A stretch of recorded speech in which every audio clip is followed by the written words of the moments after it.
Hello, everyone.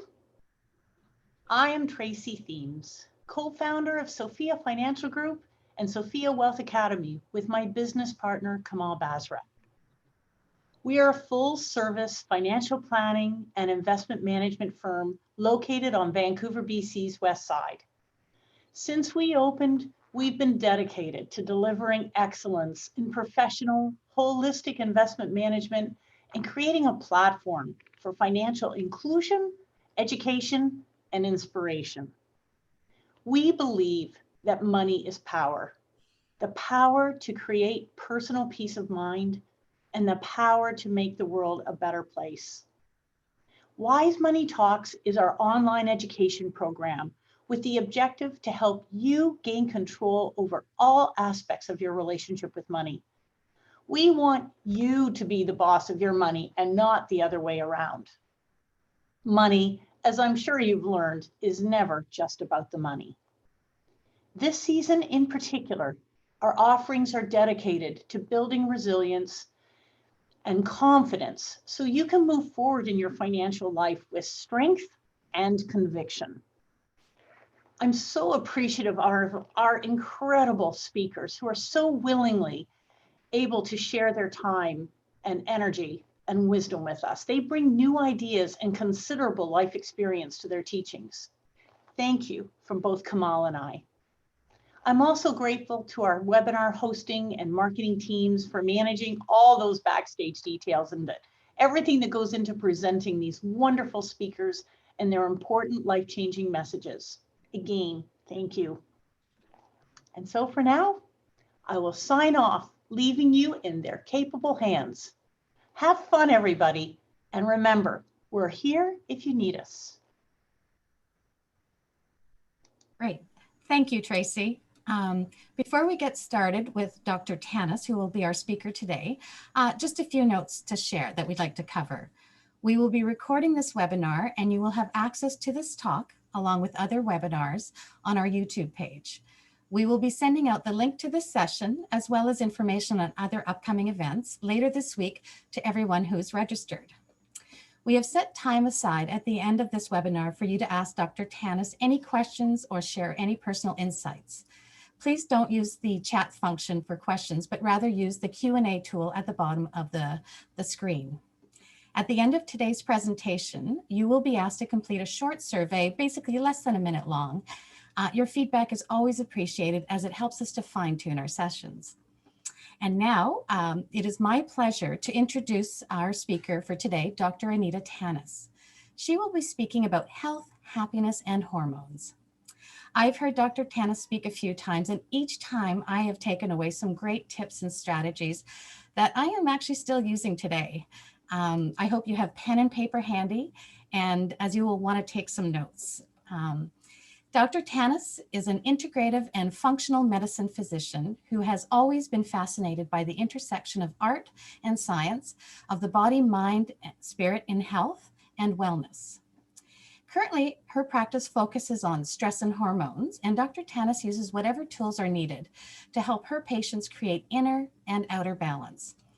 Dr. Tannis is also Assistant Clinical Professor in the Department of Family Practice at UBC and has been formally teaching communication skills to medical students for over a decade. She is certified in holistic and integrative medicine, medical acupuncture, and continues to pursue ongoing continuing education and certification in functional medicine, bioidentical hormone management, stress and age management medicine. She is a frequent speaker in her extended community on the subject of stress and hormones, and more recently on everything is connected to everything else. I really love that.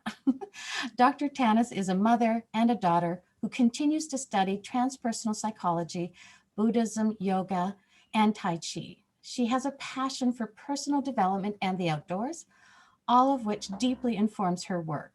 She will be incorporating all of this, and I'm sure so much more, into the book that she is currently writing. And now, without further ado, please welcome Dr. Anita Tannis. Over to you, Anita. Okay, you're not going to believe this. I just lost my screen. Hold on. Oh, there we are. Perfect. Great start. Hi. Thank you so much for coming.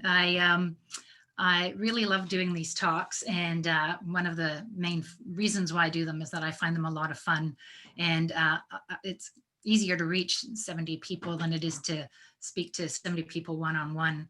And so I'm hoping that you will come away with some useful messages, something useful you can do, something that you can share with somebody who might benefit from it.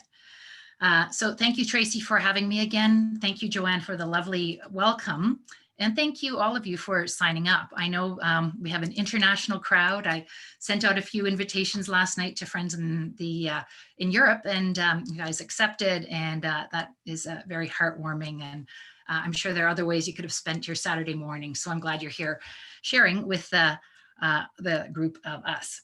So before I begin, I usually like to sort of talk to a crowd. I find it, like all of us, find it much easier to talk to real people when I can see them. So one of the challenges of Zoom is that I'm basically sitting here talking to myself.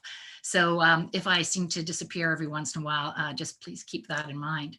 But usually I would ask questions and find out, how old you are, who's married, who's divorced, where, what are the real issues of why you're here and what you really want to learn. And of course, in this kind of context, that's much harder to do. But we thought we'd begin with just a poll question that Lindsay will bring up for you. Some of you, maybe all of you, are familiar with how to answer a poll. But I'll go over the questions and you can answer them. But basically, just for my own sake of how to focus this talk a little bit, it may not change anything, but it's just to ask kind of, in what female hormonal phase would you consider yourself to be? So if you're premenopausal, cycles and moods are essentially normal for you. Usually they're women who are still, in their prime childbearing years. We sort of say, before the ages of 35 or 40. Some women go into early menopause, so that may not be you by your age. Perimenopause, can talk about a little bit more, but perimenopause is a really long period of time, kind of starts from when your periods start to become a little bit weird, or they become heavier, or you get more PMS, or more stressed. And often age-wise, kind of from around the age of 40 to 55, it can actually involve all those years where you think your period stopped and it hasn't. It's kind of the most psychologically disorienting time, I find. Menopausal, so it's that your period was a year ago, about a year ago or a couple of years ago. So that's, people think that menopause is when your period stops, but it actually means it's been stopped for a year. So very confusing. Postmenopausal, you're at least 3 years out and beyond. And if you don't feel like answering the poll, or you can't figure out how to do it, you can just leave it out. So just looking at the answers, so this is helpful for me. We have about 9% of you guys are premenopausal, perimenopausal, sort of in those crazy years where you don't know what's happening, about 37%. About 9% of you recently menopausal, and a good whopping 46% postmenopausal. So that's actually really helpful for me, and hopefully for the rest of you who also can't see each other. Again, welcome to Health, Happiness, and Hormones, and the joys of being a woman. So I'm going to just begin with a little bit about myself and why I do these talks and how I even end up in this practice. I've been a physician for about 30 years, and the last 12 years of it or so, I've been working with hormones and women and stress and all the wonderful things that happen. And there's basically, my first child was born when I was 40. And if I could see you, I would say, who else has that situation where they were in their late 30s or early 40s when their children were born? I know at least one of you had her first child at 45. It's quite different than if you're having your children at 25. So I was a very vital, very youthful 39-year-old. I had 4 significant pregnancy losses before my daughter was actually born. So a fair bit of hormonal stress coming into the situation. And then she was born, and I thought because it had been so difficult to get there, everything would be free sailing. We're going to be fine now, and I'm just going to take this child and put her in my backpack and carry on with my life and work, and everything will be fine. And maybe like others of you, just floored. Didn't expect that I couldn't sleep, that she wouldn't let me sleep. I didn't realize that I'd have issues breastfeeding. I'm like, I was so humbled by how many times I'd asked women, do you have any issues with breastfeeding? And they were like, oh yeah. And I'm like, oh, well, you just do this, as if I knew what I was talking about. And I find that motherhood has been very humbling. But more importantly, a year went by and another year went by, and I kind of couldn't seem to get my act together. And, was it the relationship? Was it that I wasn't working the same way? Was it that I wasn't sleeping? Was it a whole bunch of things? And yes, to all of those, as for most of us. But I think what I ended up doing was attending this talk put on by a nurse who was working with bioidentical hormones.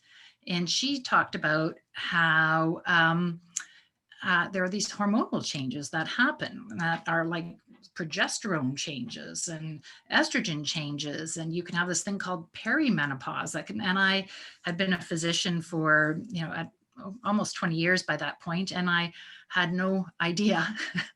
I had no idea that this was going on and this could be going on. And so as I investigated it more and I started on some progesterone and I started doing things that physically helped me cope with stress, taking vitamins and some supplements and really looking at what I was doing that was just biologically contributing to my stress, forget about emotionally, I started to get better. And out of that was born my practice, where I started working with bioidentical hormones and stress, and then brought in a functional medicine point of view. So I come to this work from thinking I was going crazy, I think, and realizing that sometimes we are, but a lot of times it's just our body doing its thing, and then we interpret it in a certain way. So hormones and stress sort of go together. Men, not that men in our lives don't have stress, they certainly do, and their hormones impact them as well. But somehow they seem to travel through it differently than we do. And I'll talk a little bit about some of the things happening with men. I don't know if there are any men signed up. Again, that would be normally part of my checking out the crowd. But if you are very welcome as well. I've often said that I would really love to do a talk just for men to help explain their wives to them or their partners and what's happening to them at different points of their lives, because bewildering as it is for us when our bodies, which are always changing anyway, now start changing even more. It must be doubly bewildering for, the men in our lives to suddenly watch these, formerly women who they thought were a certain way completely change and transform and be expected to get with the program really quickly. I think it's never easy for either party. So a little compassion all around. The other thing that I think is really useful for you to know about me coming into this talk is that I had COVID in March. My partner and I had been in Europe to celebrate his 60th birthday, and we had a very extensive 3-week celebration of visiting people and skiing, and he had lived there before and has a number of European friends. And we had a wonderful time and ended up skiing in the little town of Ischgl, and went to the après ski there. Actually wonderful celebration, and came home with COVID. The interesting thing being in that little town, there were, they say, about 6,500 people who are skiing there and developed COVID, and they brought it to the rest of the world. So they think about 11,000 cases of COVID came out of Ischgl. So we don't believe that either of us gave it to anybody in Canada, but we were sick with it. And so the reason why I bring it up is I wrote an article for the Globe and Mail at the time, talking about how this is survivable. And, but I think I bring it up because while we're talking about stress and hormones, it's really impossible to not talk about COVID because it's the time that we're living in. And as if it wasn't difficult enough getting through life with your work and your relationships and your hormonal changes and your children and your parents and all the other craziness that we put up as part of life, we now have this astonishingly complex situation with COVID. And I'm not going to get political about it, but if you even bother being political about it, it just adds another layer of stress onto the COVID situation itself. So I'm also open to questions around that. One of the things that I think I will try to come back to, and if I don't, please do ask me questions around it, is that a lot of the things that I recommend for people to help themselves manage their perimenopausal and their menopausal and their stressful lives years, and helping themselves stay active and healthy and youthful longer, are actually things that will help you be less likely to get COVID, and also to do better if you get it. So some of my frustration with COVID is that there's so many things that we can be doing to help ourselves that are not being publicized, and all this emphasis is being put on this vaccine that is going to save us all. Whereas in fact, there's so many things that we can do long before the vaccine came in. Everything that we do to take care of ourselves reduces our likelihood of becoming really ill with it, and sometimes even getting it. So keeping that in mind throughout this whole talk is that everything that we do in this context helps you also with the COVID thing. So Joanne spoke a little bit about my background, and I come from a very broad background. My undergraduate wasn't actually in philosophy, and then I have a medical degree, but most of my interest has been in all these different ways of healing and practicing medicine and integrating. Some people think I'm a naturopath, and other people think that I'm a shaman, and other people think that I'm a medical doctor, and some people think I'm a philosopher, and in fact, I'm all of those things. And when I was first entered onto the medical scene, there was a word that came out that was a psychoneuroimmunology, which was looking at the fact that our nervous system is impacted by what our brains are doing, and the neuro and the psycho, and our thoughts and our immune system. And now we know that the endocrine system is tied in there too. So when I say everything is connected to everything else, everything is. And so one of the challenges of our current healthcare system, as many of you may know, is that we tend to slice the body up into little bits and pieces. And so if you have a gut problem, we send you off to the gastroenterologist. And if you have a hormone problem, well, we're not really sure. Do we send you to the endocrinologist who takes care of hormones, or do we send you to the gynecologist if you're a woman? Or if you're a man, we send you to the urologist, who's like just basically deals with, penises and bladders and kidneys, and what does he know about hormones? And so we've kind of tried to chop everybody up. And in my medical training, the way I was taught, and from what I know of teaching medical school, we teach that everything's integrated, but most of the time that's not the way we end up practicing medicine.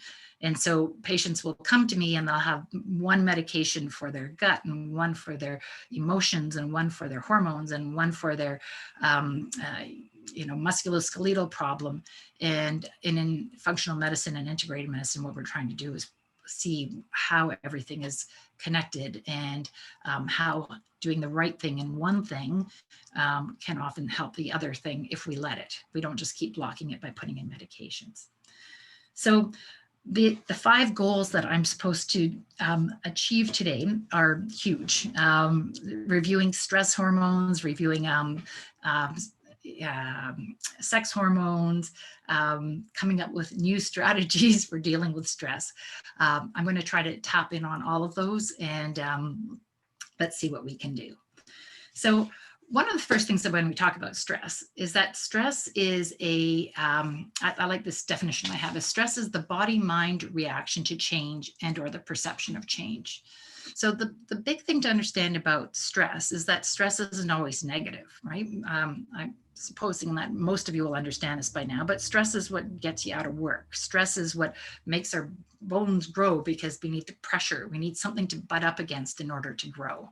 And if you think about your children, if all you did was give them everything they wanted whenever they wanted, and you never said no, and well, you're going to end up with this like wimpy child who can't really survive in the world. They need to like have something to butt up against. One of my favorite stories is I have friends who were initially were going to raise their children in Unitarian church, which is sort of an integrative Christianity, although they draw on all religions, and it's a lovely, lovely church. But in the end, they switched their children to an Anglican church because they said, well, at least there's a firm doctrine, and they have something to rebel against when they get older. And I always thought it was an interesting metaphor for raising your kids. Like sometimes you have to draw the line, and the same is true for ourselves. So it's both recognizing that stress can be positive, stress can be negative, and even too much positive stress. Alan and I in Europe, celebrating his birthday for 3 weeks was really too much positive stress, too many people, too many late nights, too much, physical activity, too much can also be as big a problem as not enough. And then the other thing is about perception. So what we know is that different people see stresses differently. Some people, for what somebody is a challenge, for another person, it's a stressor. And the body can't differentiate between a real tiger and a perceived tiger. So if I have a memory of a tiger racing at me, or if I look at something and it's a pussycat, but I see it as a tiger and it's coming and attacking me, my body is going to go through the exact same physical response as if it was that real tiger. And this is where we run into issues with post-traumatic stress disorders, or even just a lot of anxiety at a lesser level, is where we can't change it. And so I am sit in no position to decide whether or not you should be stressed by something or not, because I don't come from your background, from your experience, from your childhood to be able to evaluate that. So that's the one thing, is just to really, really realize that stress is as much about perception as actual stress. So normally I would say, does anybody have any questions? If you do, send them to the Q&A to Joanne as I'm talking. I won't be able to answer them during this time, but we'll hopefully get to them later. So when I talk about stress, what is stress? What are stressors? Where do they come from? What creates them? So a lot of times people think, oh, it's, I don't have any stress, my relationship's good, or my kids are doing well in school and I don't really have anything to worry about. So I don't understand why I feel the way I do. I like to divide stressors into 2 categories, into internal and external stressors. So externals are, that big category, relationships, my relationship relating with my partner, with my colleagues at work, relating with my family, my children. Those are big. It can also be my relationship with money and with finances, something that's coming from the outside impacting me. But also coming from the outside is your physical environment. So you might be doing everything, perfectly and managing everything, but perhaps you live in a place that's polluted or that's toxic, or years ago you grew up next to, a mine or something like that. And so a lot of times the things that are stressful in our bodies are accumulated damages environmentally or nutritionally that we haven't made sense of or we haven't become aware of. So what a lot of people don't realize is that, having an illness, carrying extra weight, having type 2 diabetes, or being pre-diabetic, or having an inflammatory condition, maybe it's rheumatoid arthritis or a thyroid issue. All of those are actually stressors on your body. And they're stressful because they constantly are asking your body to pay attention and deal with this thing. So whether it's an excess of glucose, or whether it's an excess of fat, or whether it's an inflamed joint that's always being inflamed, your body has to take energy away from doing the things that it needs to do in order to maintain health and focus on those little things. And so it's a big energy drain. We'll get to coping mechanisms eventually, but I know a great number of women, more than men, who cope with a glass of wine at the end of the day. Sometimes one, sometimes two, sometimes it's the bottle, right? And it's been astonishing how, for me, to just see for how many women that is just their way of coping. And so you're always balancing, it helps calm me down, it helps make me feel better versus, what's the toxicity of the body having to deal with the alcohol and the sugar on a regular basis before you go to bed, blah, blah, blah, blah, blah. That in itself becomes a stressor, even though it feels like it's a relaxer. Internal stressors, I always think they can be nutritional, physiologic as well. So if we're looking at, if I'm gluten sensitive and I'm not aware that I am, and I'm eating gluten, then every time I eat gluten, it's a little bit like eating a little bit of a virus every time. And so then my body has to react to it and deal with it. A lot of food sensitivities arise when we have certain foods that we eat over and over again. Interestingly, I've rarely see somebody talking about actual food sensitivity to wine, but I do see it, with the common things with dairy and with eggs, and particularly with gluten. And a lot of times people will find just by reducing those in their diet or eliminating them for a while, their body just starts to feel better because it's no longer having to deal with the sensitivity thing.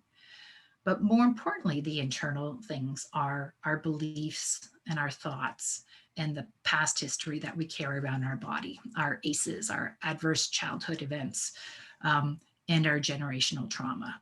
So a lot of times we think that stress has to be external. We think that, it's got to be that job or that person. And a lot of the times it's the things that we tell ourselves, the things we've been telling ourselves all our lives, the things somebody once said to us and we held on as being more meaningful than it needs to be. It's our beliefs. Sometimes it's our rituals, the things that we think we need to do in order to be okay, that constantly impact our body and keep stressing us out.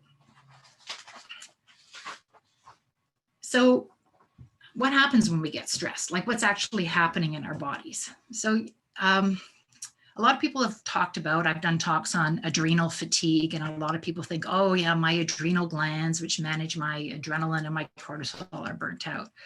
But really, stress comes from the brain. It's understood in the brain, it's interpreted in the brain. If you use energy medicine, it comes in your energy field. We can look beyond that, but today we're just going to sort of talk about it as a brain function, a neuropsychoimmunology, endocrinology thing. So your brain's number one job above everything is to survive. It is to keep you alive. It is to make sure you are here to live another day.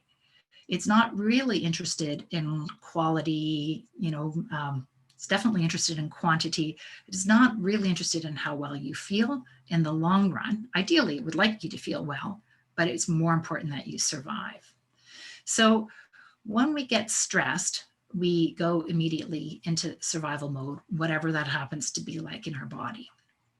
So I always use the example, or I use a similar example to imagine that you are a gazelle on the African, I can't remember the thing, African safari, it's not safari. Anyway, a gazelle in Africa, and you're happily eating your grass, and all of a sudden a wild boar jumps out at you. Maybe I don't use a hyena, that's probably better. So you're the gazelle and the hyena jumps out at you. So what happens in your body, and what without labels, what actually physically happens in the body? It could be a human being doing the same thing. So your heart rate goes up, your blood pressure goes up, your respiratory rate goes up, the blood rushes into your extremities so that you can fight or you can flee. It goes to the survival parts of the brain. They instinctively recognize, oh my goodness, I have to remember these guys are really bad. And in an ideal world, what will happen is that the gazelle will run and run and run and run, and it will outrun the, what do we call it? The hyena. And the gazelle will just be fine. It will kind of find its herd and it will go back. And the beautiful thing is the gazelle will just calm down and get back on with life. There's this great book, one of my first books on stress that I ever read. It's called Why Zebras Don't Get Ulcers. And I'll find it for you somewhere back there at the end. And it just sort of talks about the fact that animals generally, once they've been through something like that, they just calm down and go back and living their lives. Whereas we humans, we will replay that episode over and over and over again. So the gazelle will go into fight or flight, and then it will run and then go back into its parasympathetic nervous system, which is called rest and digest. And so the state in which we were meant to live our lives was really the state of rest and digest. Our brains are actually primed to spend 90% of it in rest and digest, which we call the parasympathetic, or sort of the vagally needed. Some people have heard the word of the vagus nerve. And so what happens in that state is that our blood pressure comes down, heart rate comes down, blood sugar comes down, the blood goes to the creative, the nurturing parts of the brain. It's where we can actually think things through and come up with new ideas. And most importantly, we move into a place where we can heal and where we can rest and where we can grow and cells can repair. So when you're in fight or flight, you are in something called the sympathetic nervous system. And when you're in rest and digest, you're in the parasympathetic. You can't be in both at the same time. So what that means is every time your heart rate's kind of going crazy and you're really freaking out, you're not actually able to heal and take care of yourself. And again, if we go back to the things, if you're dealing with a chronic inflammatory condition, if you're dealing with a chronically inflammatory relationship, if you are chronically listening to the news and hearing how, we're all going to die from COVID and it's the worst thing that's ever happened and everybody should like hide and never emerge and not interact with people, that's going to keep you constantly in that place where you can't heal, you can't digest your food, you can't function properly.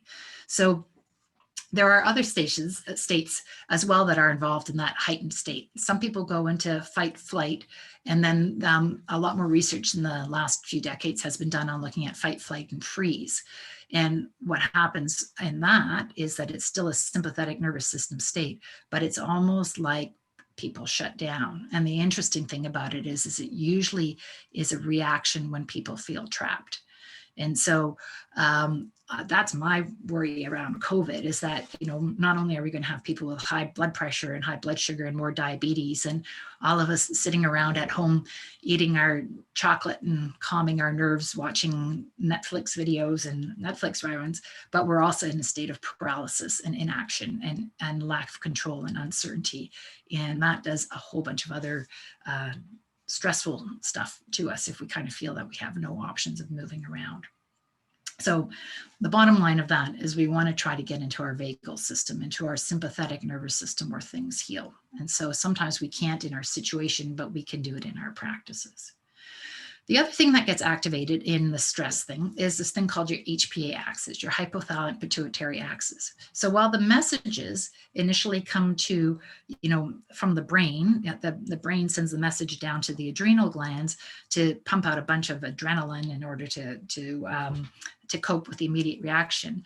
If the issue situation continues on for more than a couple of minutes, the brain now makes an executive decision to put out more cortisol. So our stress hormones are actually our adrenaline and then our cortisol. And for any of you who've ever been on something like prednisone or steroids for any reason, often for like an asthma or a severe inflammatory attack of some kind, prednisone and steroid hormones they're great. They sort of come in and they're these major anti-inflammatories and they just sort of seem to dampen down the system. So our body makes cortisol every day. We can't live without it. People throw the word cortisol around as if it's a bad thing. Cortisol, like almost everything in our body, too much isn't good and too little isn't good either. It's a Goldilocks hormone, right? You want to find, not too much, not too little. You want to find it just right. And so what cortisol does is something similar to adrenaline. It kind of helps raise blood pressure. It helps raise blood sugar. It helps It helps reduce inflammation. But what it does is it helps us feel good. It gives us energy and helps get us going. So every morning, if you're functioning normally, your cortisol goes up in the morning and then it comes down over the course of the day. So it helps us wake up. It gives us energy to get through the things we need to do. And then when it's functioning properly, it starts to come down. And then when it goes down, our melatonin comes up at night. That's our sleep hormone. It comes up at night. So melatonin and cortisol are always opposite. When we're in a constantly stressed space, what starts to happen is that the cortisol is up all day, is up in the morning, and then it starts to come down, and another stressful event, and then another argument, and then another cup of coffee, and then another, reading the news, and then a late night movie with lots of, fighting and drama. And all of a sudden, cortisol, instead of going up in the day and coming down at night, is sort of up all day, up all night. And then a lot of times it starts being up at night and then down in the morning, and people have a hard time getting up. Whether the cortisol is too high or whether the cortisol is too low, we tend to not do it well. So when the cortisol is too high, what it does initially is it makes us feel euphoric, and I can keep going and I can keep going and I can keep going. But our brain doesn't like high cortisol. It actually registers it, and it starts affecting a part of our brain called the hippocampus, especially, which is where short-term memory is made and where connections are made. And so what you'll start noticing is that when you've been stressed for a while, you can't initially remember the keys, and then you can't remember whether you talked to somebody, and then you start not remembering what you did last week, and then the cortisol is high, so it's stimulating your appetite, and so you're eating lots, and now you can't remember what you ate, and you don't.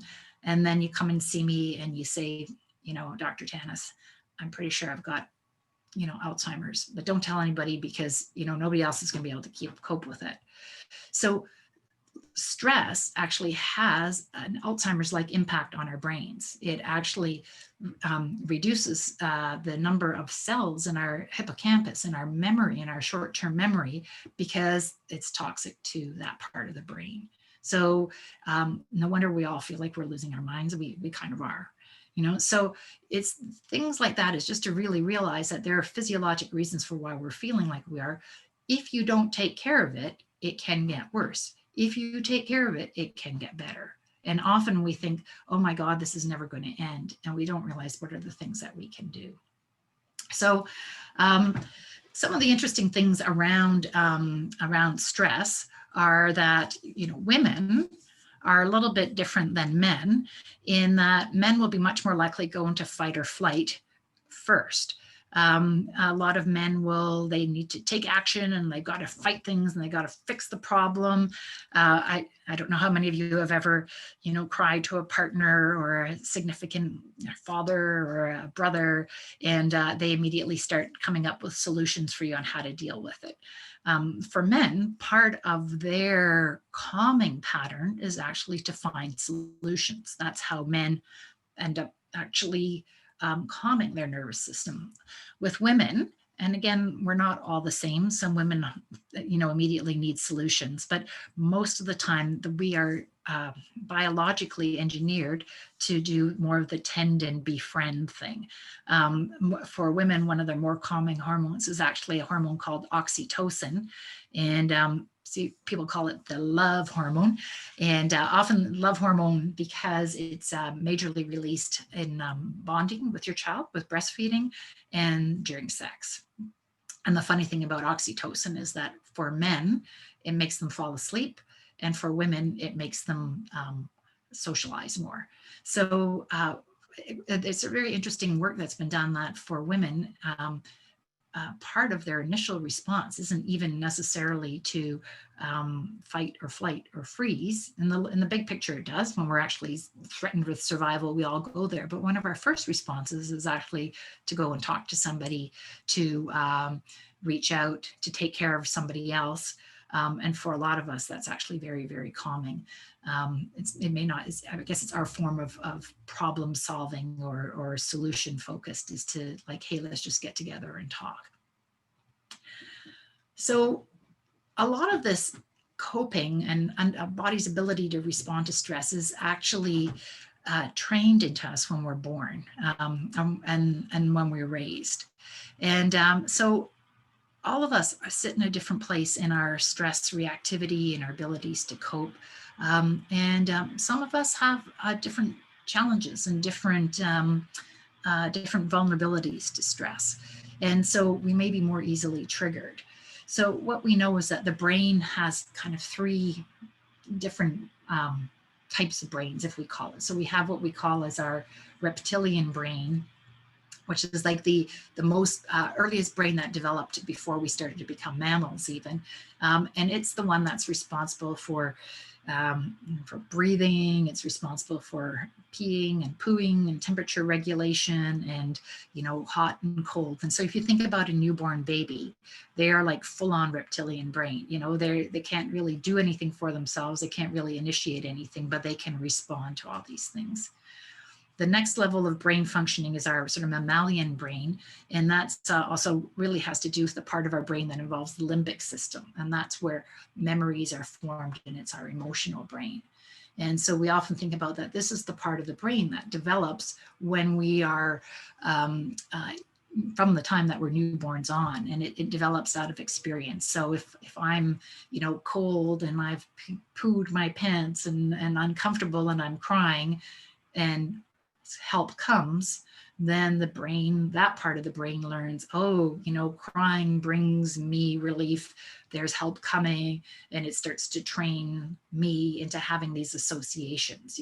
If I'm crying and crying and crying and no help comes, then I learn, the crying is useless. There's no point asking for help. I better do it all myself, or whatever the messages that become. And so those early parts of our brain and our brain development are constantly shaped by what's happening to us when we're younger. And even though our outer cortex, our cognitive brain, which works in the front, and it's our newer brain, that's the part that helps us interact in the world and helps us understand the world, it still has a relationship to those early parts of the brain. And so the early parts are much more difficult to change. The only way we can actually really start to change that messaging is by using our cognitive and our intelligence and our reasoning brain in order to speak to the earlier brains. But the other ones are so entwined with survival that if we aren't able to respond to them, to become the adult that we didn't have when we were younger, they often send us scurrying in many different directions and are lying in bed and crying endlessly because we haven't learned how to educate that older part of the brain. So it's quite amazing when we start looking at the responsibilities of raising a child and growing a child, and then having to raise ourselves. And my partner lately has been working in a group with people, and so it's been doing a lot of discussion around group dynamics, and really realizing that whenever we're working in a group, we're working with a family unit, and a lot of times people will revert back to their familiar roles, right, of their family roles, and how much that can get in the way of us being able to be the adults that we have learned to be.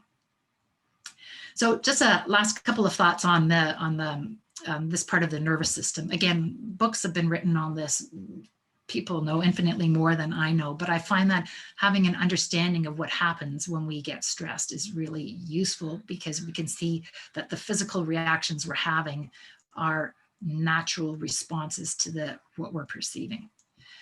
When you breathe in, so you take a deep breath in, what you're stimulating is your sympathetic nervous system. So you're stimulating the one that kind of gets you up and fired and gets you going.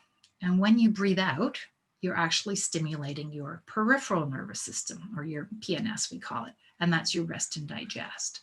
So the body has this totally amazing way of trying to maintain balance with our breath, of like breathing in, you kind of get energized and you relax.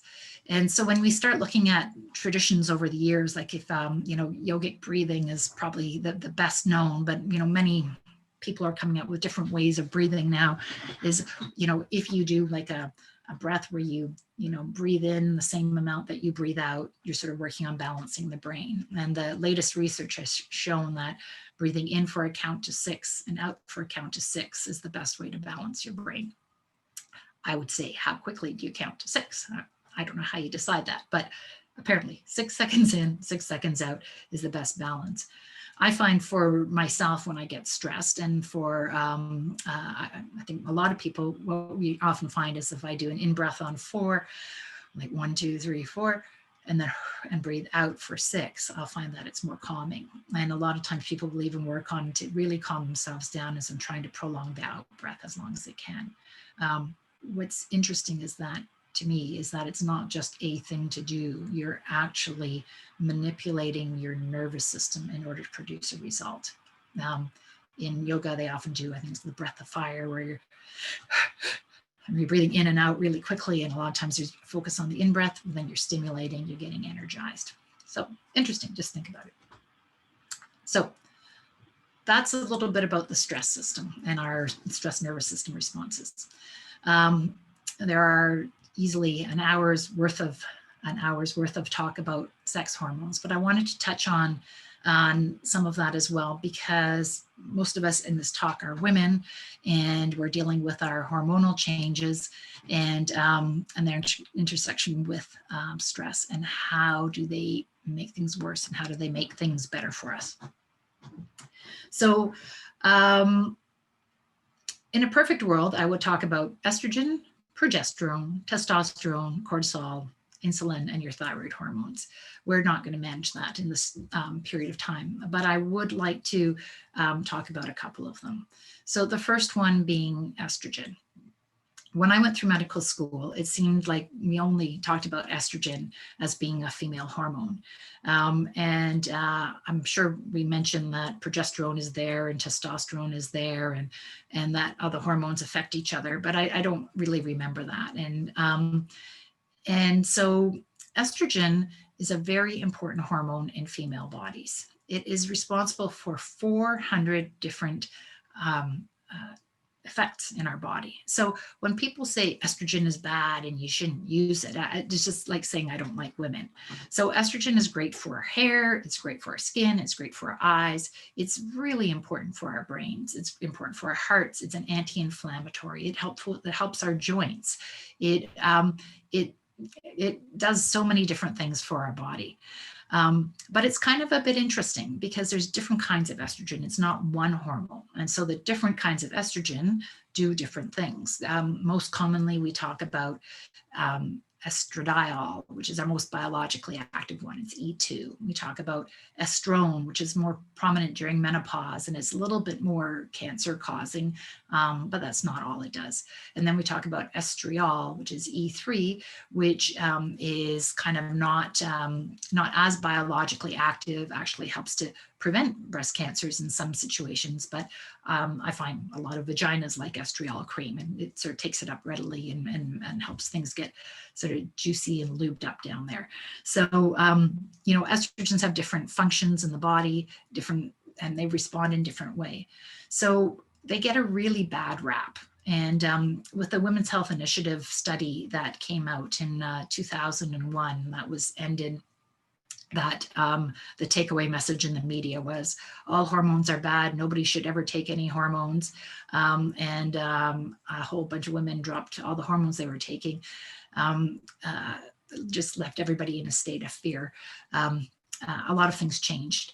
What we do know is that estrogen is, sorry, I'm drawing a blank here. Estrogen is really, really beneficial, particularly as we're getting older, even though it's going down.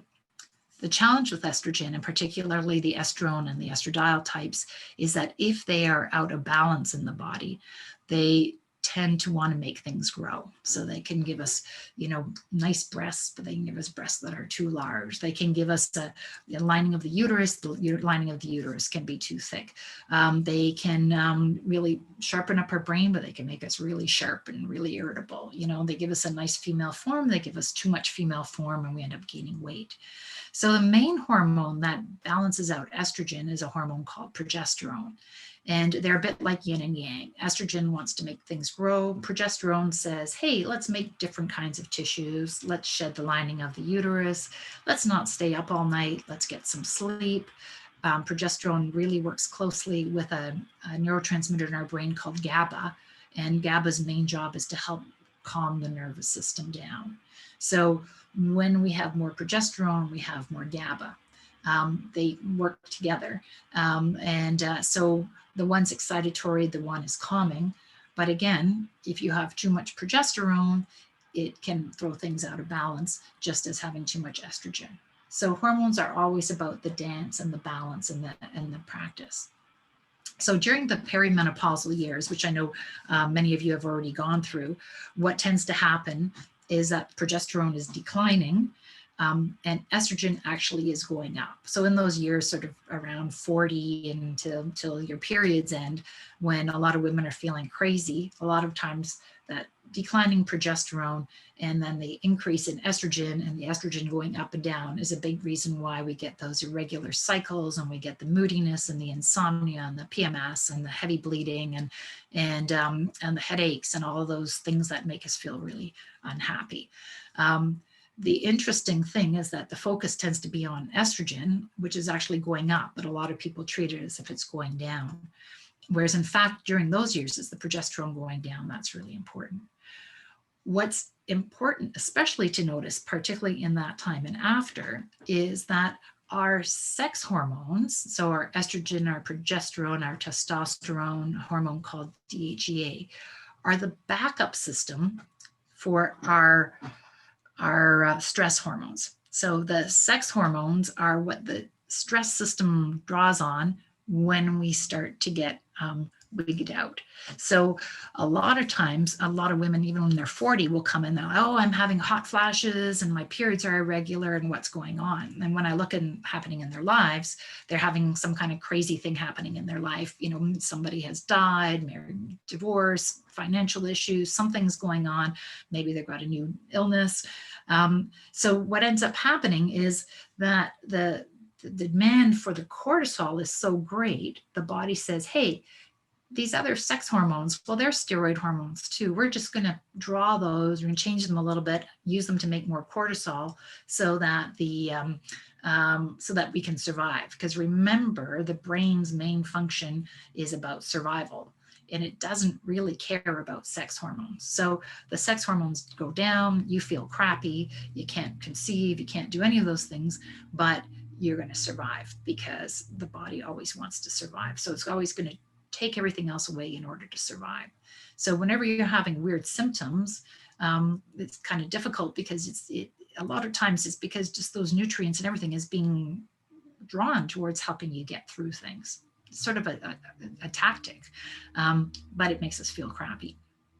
So the important connection there is to realize that the two of them are connected. So the same happens even now when we're older. And if you're post-menopausal, and let's say you've decided to take hormone replacement therapy, often I would find I'd have women on hormones, and generally they're fairly stable, you know, once you're post-menopausal. After a couple of years on, you know, most women can stay on more or less the same dose. And all of a sudden they'd come back and they'd say, oh, I'm having all kinds of hot flashes and I feel really awful. And my first reaction would be, well, what's happening in your life?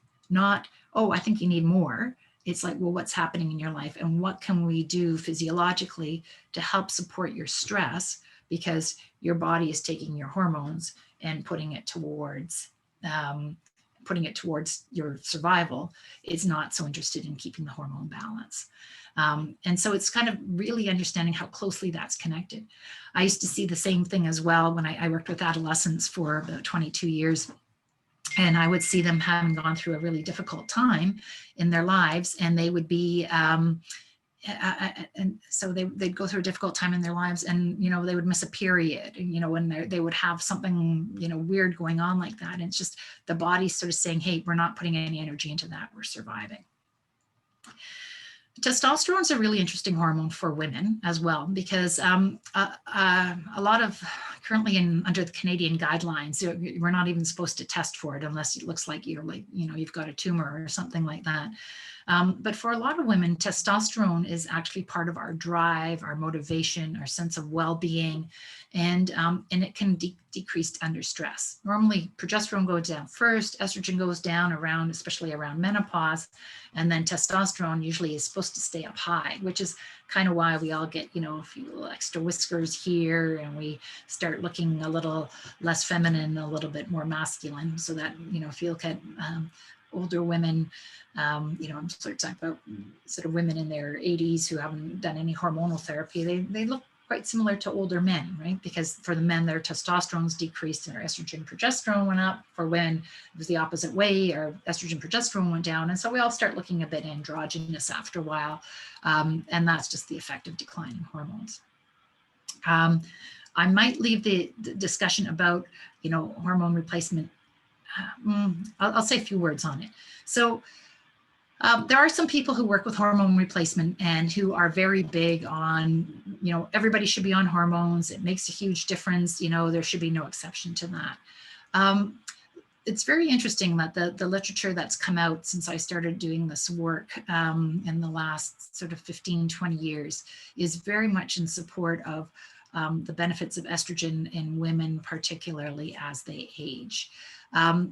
The outcome of that study that had everybody terrified has led to many, many different studies and many different ways of understanding, you know, what did we actually learn in that Women's Health Initiative study. And what we really learned in that study ultimately was that progestins are really bad for you. So you need to differentiate between bioidentical progesterone, so the real thing, versus progestins, which are synthetic progesterone. It's not even supposed to be called progesterone.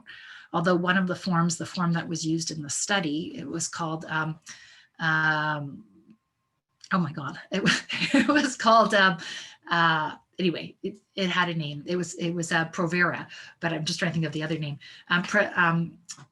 Progesterone acetate, medroxyprogesterone acetate is what it was called, MPA. And so it has the word progesterone in it. So people think they were getting progesterone, but they weren't. They were getting a progestin, which is synthetic. And the big difference between synthetic and real progesterone is that if you get bioidentical progesterone, it will react with all your receptors in your body the same way as the hormones that you make. If you give somebody a synthetic progestin, it will do some of the things that progesterone does, but it will block other functions. And some of the functions that it blocks are important. So women on progestins are at increased risk of breast cancer. It's one of the reasons why, you know, on a birth control pill, you're actually at increased risk of breast cancer as well. The risk goes away 7 years after you stop it, but actually being on the birth control pill, it does increase that risk. So not much talked about, but it's very much there. So progesterone does not do that. The interesting that came out of the study was they actually found that the women who were put on estrogen, even a synthetic estrogen called Premarin, which is from pregnant mare's urine, that they actually had a decreased incidence of breast cancer compared to the women who weren't on anything. So that's a very little known fact about hormone replacement therapy, but we've actually found that it can be protective. Again, finding the right dose, finding the right delivery method, probably using it transdermally through the skin makes it better. What the more recent research has found that women getting adequate amounts of estrogen, especially if they're having problems with brain functioning, makes a really big difference. You know, if you're, you know, 65 or 70 and your brain's, you know, as tickety-boo as it's always been, it may not be as big an issue for you, but certainly for other people, it's a very worthwhile thing to look at. If you have a uterus, you need to have progesterone when you take your estrogen. This is a difficult thing to talk about without having a specific person sitting in front of me or even an audience to kind of understand what you want to know or not. So maybe Tracy will set us up with another talk one day to just talk about hormones and hormone replacement. But this talk's supposed to be about stress. So bottom line is all of our hormones come together in a symphony. They all act together. And a lot of people say, well, I just don't I can't do this, or I don't cope well with this. I'm not genetically wired for this. One of my favorite lines is, genes load the gun and the environment pulls the trigger. So we are born in a certain way, we're given certain attributes, but it's the environment so that makes the biggest difference. So the environment includes, again, all those things that were stressors: our physical environment, our emotional environment, our nutritional environment, all of that. And so how we choose to manipulate or use or create our environment is going to make a difference in how we perform in our lives and how we do. So I was going to do another poll here. Maybe, Lindsay, if you want to just bring it up, that might be useful. It's just a little coping strategies poll. It's supposed to break up the listening to me talk endlessly. So just what is your usual go-to coping strategy when stressed? So wine, alcohol of any kind, food of any kind. I'm pretty sure that the average person is going to have gained 10 pounds during COVID. We'll see when it comes out.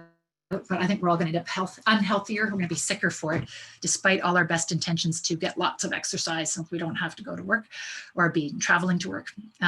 Exercise, and again, exercise can be a double-edged sword. Sometimes it's a really great thing. I mean, it's always a good thing. But if it's done to excess, it also can be a bit detrimental.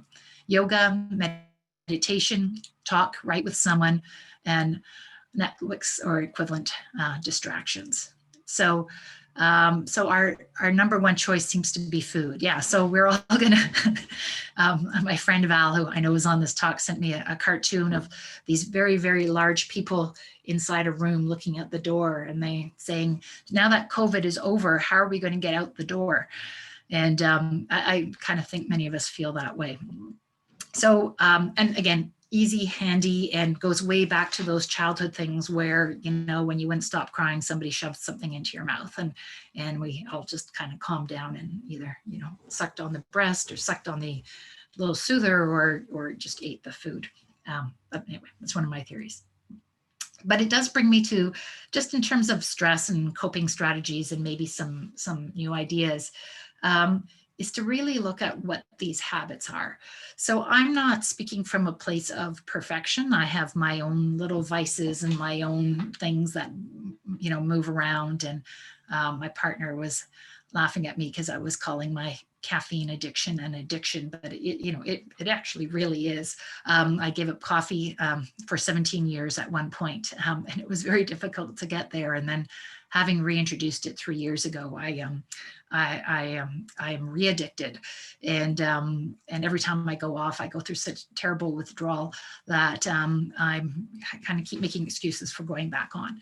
As addictions go, it probably doesn't hurt too many people, but it's still recognizing that what are the things that we do to soothe ourselves that are maybe detrimental, and a couple of things that are really important. So one of them is just, a lot of times we end up in patterns to help self-soothe that we're not really aware of. So the food, the wine, again, the over-exercise, it can be that. The Netflix is a really big one, or whatever, your TV channels are. I don't know that it's the time right now to give up everything and lead a Puritan life and do everything properly, because there's so much uncertainty and there's so much. But I think bringing an awareness, bringing consciousness to what we do is really important, because I think this, pandemic's going to end, and we're all going to come out of it so unhealthy. So one of the things that I've really noticed is that the times when I most indulge in my addictions, whether it's food or some kind of series for the 8th hour of the day, or another box of chocolates from Christmas, it's usually when I don't want to feel something. And my addictions at this point are fairly benign, but when it starts becoming detrimental, and we start, every time something unacceptable comes up, and we work harder, or we drink a little more, or we, smoke another package of cigarettes, or whatever it is that you're smoking, it's really, really, I love this line, that it's an inability to feel our true needs. It blocks our inner wisdom. So if every time I really need a hug or need to talk to somebody, I go to the kitchen cupboard and I open up the cupboard and I, eat some more chocolate or eat something like that, I start sending my body these messages that, it gets confused. Well, I wanted a hug. Well, I've got a chocolate. Okay, well, I'll eat the chocolate. Well, what about the hug? Well, forget about the hug. We're just going to get chocolate. But we start mistaking what our needs are. And then the body goes, oh, now I need chocolate. But what I really needed was the hug. But I've been practicing chocolate for so long that my body's going, oh, it must be the chocolate. So you get like a physiologic addiction, but you also get the emotional addiction. And so really trying to stop and take the time, ask, what am I feeling? And what do I need? What do I really need? And sometimes you may not be able to give that to yourself, but to actually take the moment to really ask what those needs are. One of my favorite teachers is Marshall Rosenberg, who was the initiator of the nonviolent communication movement. And he has since passed away. But if you want to really listen to a master of nonviolent communication who seems to find ways through the most difficult conversations, he's a worthwhile person to look at. There's a lot of his talks on YouTube. But he sort of divides our needs, into some larger groups from which there's small groups. But he talks about our need for connection, our need for physical well-being, our need for honesty, our need to play, our need for peace, our need for autonomy, and our need for meaning. So with my personal COVID bias, I'm just rereading these words aloud to you, and I didn't notice this before, but in my life, I find this whole COVID story, it actually impacts every single one of those needs. And so maybe it's not the same for you, but maybe there's something else going on in your life that, you never really realized, hey, I do have a need for play, or I have a need for honesty. I really, it's driving me crazy that half the stuff on the news, maybe all the stuff on the news, I don't know what to trust anymore. I have a need for meaning. So what's the story that I'm going to make up about what's happening here so that I can better function, so that I can cope with what's happening in my life? So a part of the work that I've always done in my practice is, noticing that things would produce illicit reactions. So stress response tends to, either I go to my coping mechanisms and I do these dysfunctional things, or I go to how I feel. And a lot of times those feelings are anger or sadness or frustration or whatever, but often they're manifested as, well, he said that and he did that, or, my mother did this, or my boss did this, and it's all kind of outward. In my own life, I found that I had to learn. I didn't discover this specifically, but I discovered it for myself during my marriage when it was failing, was that I was really angry and I couldn't get beyond the anger. And I had this long list of things that he had done and all these things that kept going on. And I'd go for these long walks and I'd ruminate and I talked to my friends and they got sick of hearing me talk about, oh, and then this happened and this happened and this happened. And I learned that what I really needed to do was that the problem wasn't him, the problem was the anger. And so one of the things I write down for a lot of my patients is the line, feel the feeling, drop the story. And being able to move from this place of victimized by what the boss said, what my mom may have said, what my environment said, what I believe, what my society says about women, I get so angry about those things, but I can't change them, but I can only anger. And so one of the things that I really found was that being able to just be angry and just be angry as opposed to be angry about or be angry at, it kind of produced a clarity that I still had to work through. I still had to go through the process of being angry, but it helped to set me free. And so I challenge you, and I kind of invite you, as we kind of go through these trying times, is to really try to find what's the root feeling that I'm having. What am I dealing with really? Most of the time under anger or sadness, right? And somewhere in there, there's fear, and then there's sadness, and then what's below that, right? To really take the time to explore it. I often talk about, 2 elimination diets in my practice. And one of them is, I'm just going to call it Elimination Diet A. And so in that diet, we try to remove anger, regret, resentment, blame, worry, and guilt. That's probably the harder diet to master. Elimination Diet B involves recognizing that food and mood are connected. So, a lot of times as we're eating our fears, and as we're eating our anger and eating our sadness, we are also not nurturing our bodies so that they're less able to cope with what's going on. So the simplest version, I'm kind of watching the clock ticking along here. So trying to monitor things for myself, that, the simplest version of eating well is Michael Pollan's quote, one of my favorite food quotes, when people have all these theories about what we should eat. And he says, eat real food, mostly plants, not too much. Note, he does not say eat only plants. I find a lot of people, as we get older, we actually need animal protein. We need animal protein because as you're aging, your body is in a catabolic state. So it's breaking down more than it is building up. So you need protein. If you want to keep strong and youthful and healthful and well, you need more protein as you get older than you did when you were younger, in your 20s and 30s. And so it doesn't mean you need only protein, but you need good quality protein, and you need some good fats. So people are able to get it from plants. I have some very, very healthy long-term vegetarians in their 70s, but I do find that for the majority of people, they need to bring in some sort of animal protein in order to help them with it.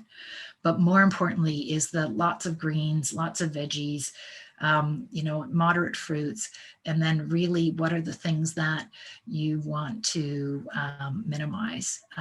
They're going to be, it's the same list for everything, right? Your trans fats, your sugars, particularly your artificial sugars, but be careful of things like agave sugar and coconut syrup and organic cane syrup. They're all still sugar. So, you want to keep them at the lower end of your, diet.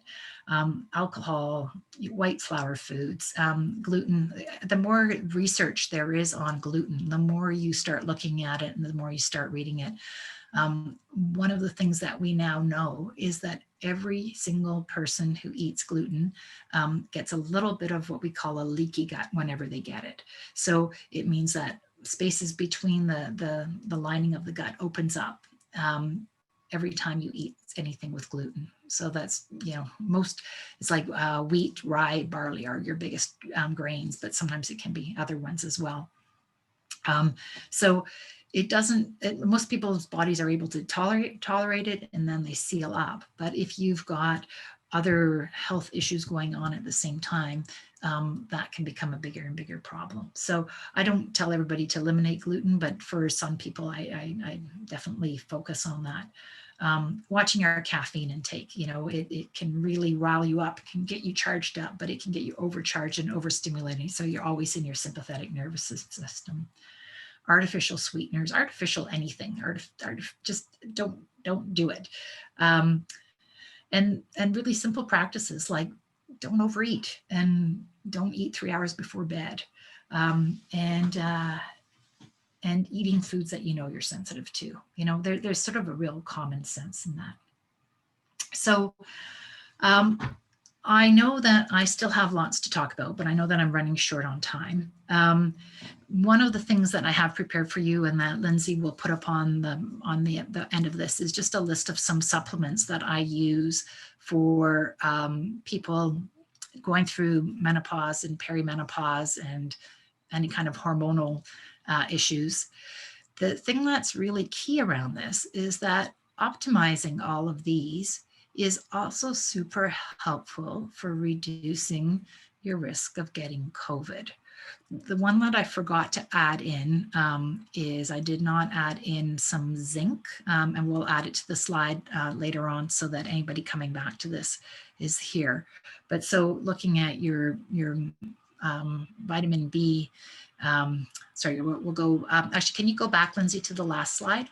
And so your vitamin D3, vitamin C, your magnesium, a B complex, your zinc, and your omega-3s are so hugely important for stress hormone balance, for your sex hormone, your balance, your whole nervous system. They help with healing, they help with your immune system, they help with your brain, help with gut health. And the beautiful thing around this particular combination is that they all work together. So each one of itself is good, but they have a combined effect that makes a really big difference. That the sum is greater than the whole. So there are I think what I'm going to do is we're going to end here. And I'm going to open things up to questions. You know, there are a number of practices that can be done in order to help reduce stress and help people cope with stress. And we didn't get into those as much. You can ask questions about any specific ones, or I just want to find out what you want to know first. So thank you very much. Thanks, Dr. Tannis. That was a huge wealth of information. And before we jump into the question and answer, we just want to just remind people that we have another speaker starting on Tuesday, Marlene Delange. She'll be speaking from 6 to 7:15, and she's going to help us all build a very excellent resume, and she has a wealth of information, huge amount of expertise. And so she'll be covering 3 critical resume writing principles that will assist everyone regardless of their career phase or job level, and practical techniques even most well-qualified candidates miss. So hope you can all join us. But with that, we're going to move into our questions. We seem to start having them coming up, and so the first one that we have for questions is from Andrea. She's saying, I was taking bioidentical hormones and was getting nosebleeds. When I stopped bleeding, stopped in a few weeks, or sorry, she's tried again, and the nosebleeds came right back right away. And why, she's asking. I mean, I'm assuming you're on estrogen and progesterone. I don't know, actually. You know, you have to maybe, you know, get your blood pressure checked and see whether that was making a difference with it. It's a very unusual side effect. Some people, you know, get weird things. I don't have a specific answer for that. Yeah, sorry about that. No worries. Thanks, Dr. Tannis. And just as a reminder, you know, there's a lot of questions about repeating certain things. This video will be available online, so you'll be able to go back and get lots of the information that way as well. We have another question. Oh, somebody's asking about how would they contact you, and is it possible to get a telephone appointment? One of the things I didn't talk about was I burnt out about a year ago, a little over a year ago, and I ended up leaving practice.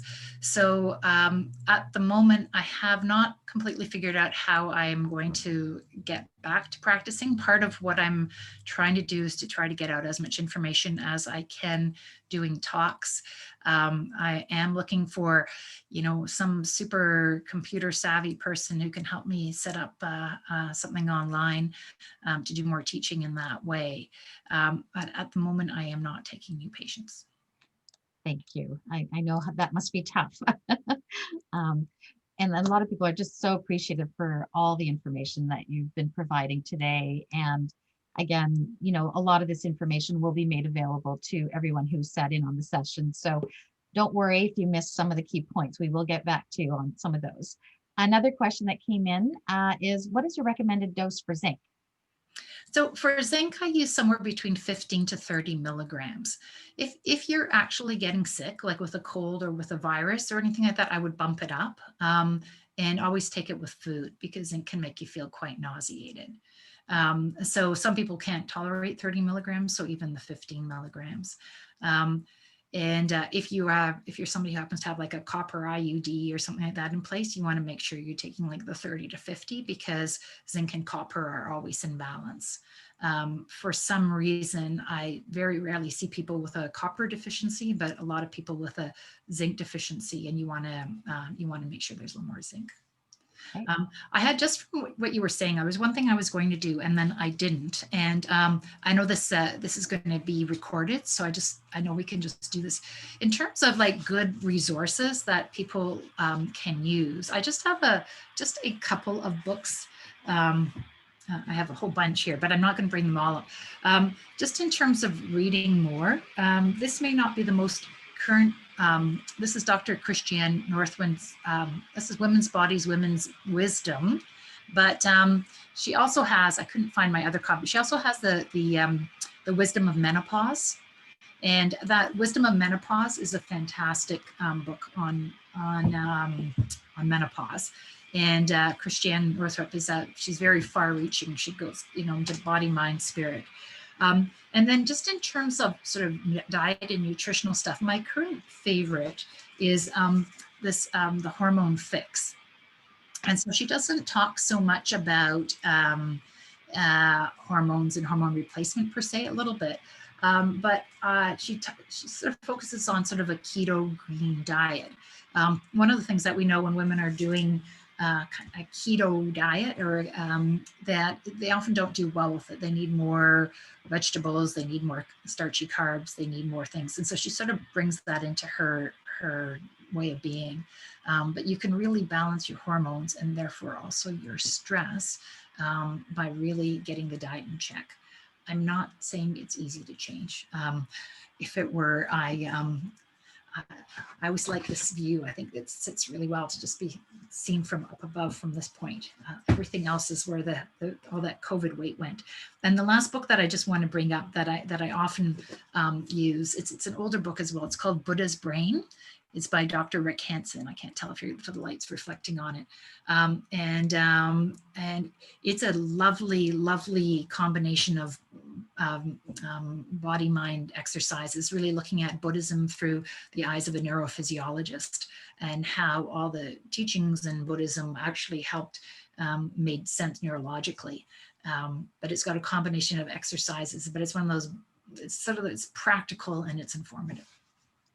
Great, thank you. Again, we'll be listing all of those for you down the road, and so many great resources. And we have tons of questions coming in, and I'm aware of time. We've got about 10 minutes left, but quite a few questions around, one is sort of, should all menopausal women be on hormone replacement? And then a few others around, at what age should someone start thinking about bioidentical hormones? Okay. Yeah. Okay, so both really good and both really big questions. So I don't think anybody should anything, like I just find that that's kind of a recipe for disaster. And I think you kind of have to take it on an individual basis. I think the difference now from what it was, 10, 15 years ago, is that we have the research to support women being on hormones and finding that it's beneficial. There are still a lot of people who will say, yeah, well, if you have to be very careful, and people who will say, no, never do it. But really what the science is showing is that it is helpful, and that if you want to do it, it is totally okay. So, or if you're finding a need, and sometimes we don't even realize what that need is until you replace the hormone. So the perfect time to start is actually when you're going into menopause. So, within those first 1 to 3 years after your period ends. We used to say that you shouldn't be on them, beyond 10 years, or you shouldn't initiate them beyond 10 years or 20 years. That's actually not true anymore. So I've had women in my practice that I've started on hormones at the age of 65 who had their last period was 15 years earlier.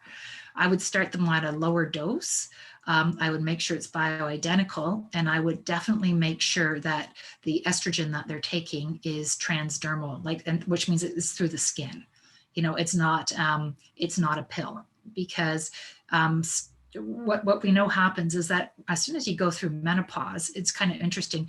Your body kind of immediately starts laying down more plaque in your arteries.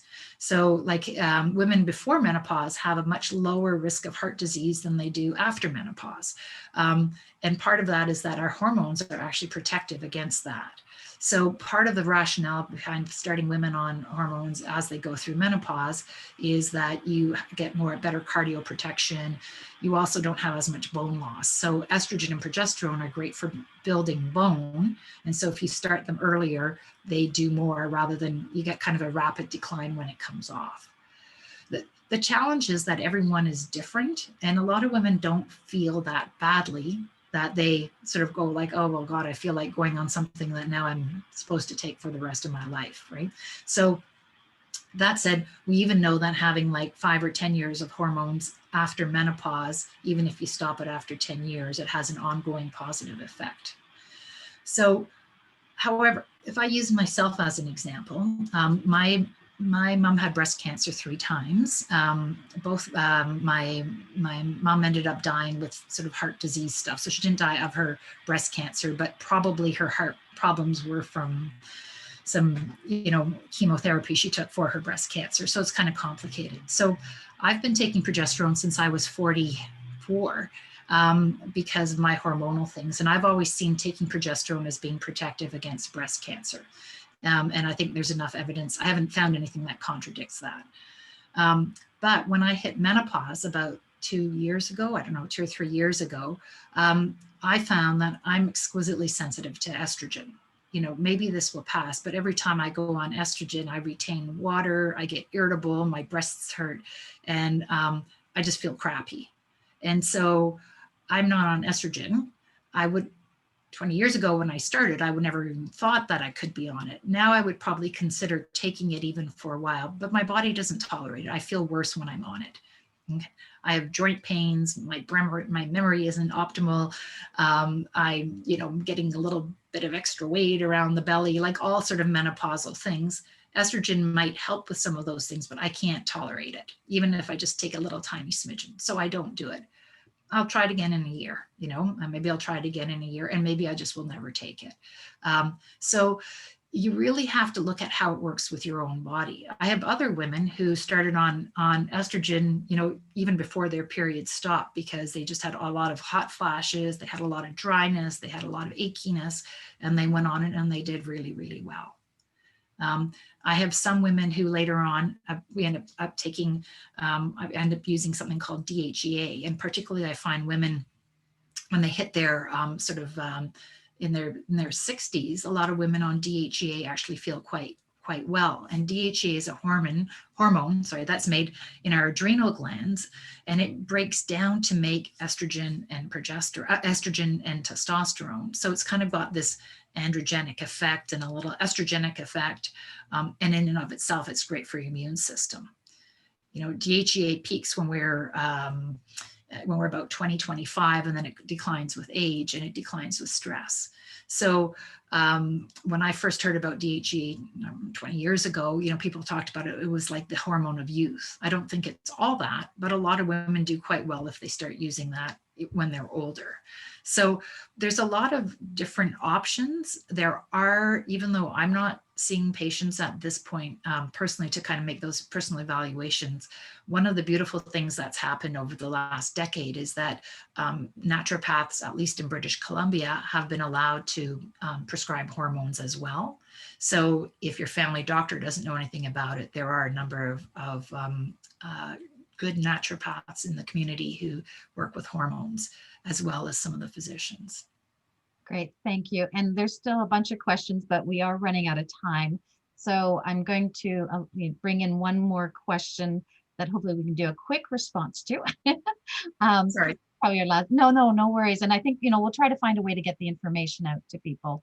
that some of the questions we weren't able to. But I guess one quick question, is there a supplement that you would suggest for osteoarthritis pain in the joints? Well, that's a big question, but I'll just a couple things. I like curcumin, which is a derivative of turmeric, is a really great anti-inflammatory that it's great for everything in the body. So I would look at curcumin. I would look at green tea extract. One of my personal favorite things is something called serrapeptase, serrapeptase, serrapeptase. And it's actually an enzyme, and you need to take it between meals, because if you take it with meals, all it will do is help to digest your food. But I love using serrapeptase instead of using Advil or ibuprofen or something like that, just to help to reduce inflammation and pain. There are others around. You can probably Google it, but those are the ones that I like instead of using anti-inflammatories. Thank you so much. I mean, I know there's still a bunch of questions, but again, we'll try to find a way to get some of that information out. But just really wanted to thank you, Dr. Tannis, for an incredibly insightful session filled with so much information. I've heard you speak a few times, like I mentioned, and I always come away with something new. And today, again, it's about how everything is connected to everything else, and how being proactive and preventative will also help us, with going through all these various stages, but also with COVID. So, it's really important for us to really look at, what we can each do as we move forward. I also wanted to thank everyone who joined us today. We really appreciate you asking such great questions, participating in our polls, and hopefully after today's presentation, have a much better sense of how stress and hormones are affecting you, and what steps you can better take to manage that stress as you move forward. Again, when you leave this session today, you will be prompted to complete a quick survey, and this really helps us to keep designing better presentations as we move forward. So we really appreciate you taking the time to do that. We also invite you to visit our website, sophiawealthacademy.com, to learn about other upcoming webinars and events, as well as financial management resources and tools. And we also have a blog, and I'm going to be doing a blog on this presentation as well. And I'm going to try to bring in a little bit more information to capture some of the questions that we weren't able to get to today. So hopefully look for that in the next few weeks. We also have podcasts and books and so much more listed on the website. And also feel free to share these seminars with friends and family and who might be interested.